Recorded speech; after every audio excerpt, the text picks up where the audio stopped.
look from animals that fly to ones that crawl and swing and do all manners of things. One local shop specializes in exotic creatures. This morning, we're getting a glance at some of these animals and what it takes to care for them. Brittany Price has your look around Lubbock at Walter's World of Pets. Good morning, Brittany.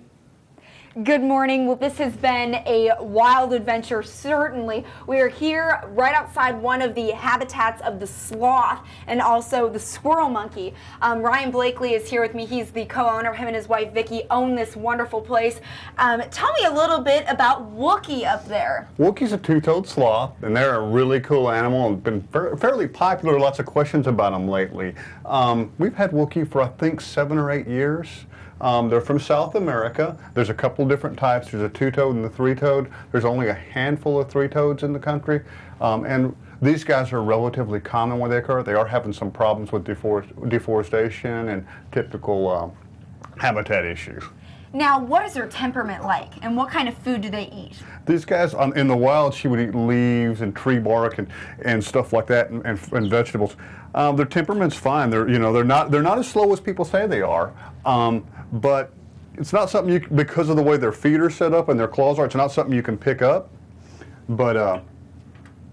And obviously, Wookie gets along with Tango up there because they're in the same habitat together. They naturally occur in the same areas, and Tango's he's kind of scatterbrained, and neither of them seem to pay too much of attention to each other. And it's just, this is something that naturally they would be conspecifics.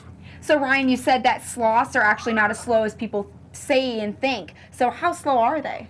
When she wants to go somewhere, she goes pretty quick. It's still one of those things that if she gapes at you, if you ever get bit by a sloth, it's going to hurt, but then you need to get out of the animal business. Because they kind of telegraph what they're going to do. But they do seem, as you can see with her, they do seem to move around a little bit.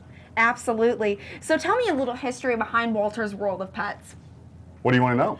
Well, how did you guys start, and what kind of animals do you guys carry? You know, originally I just wanted to do reptiles. So I'm a reptile guy by trade, but I knew I couldn't keep a store open.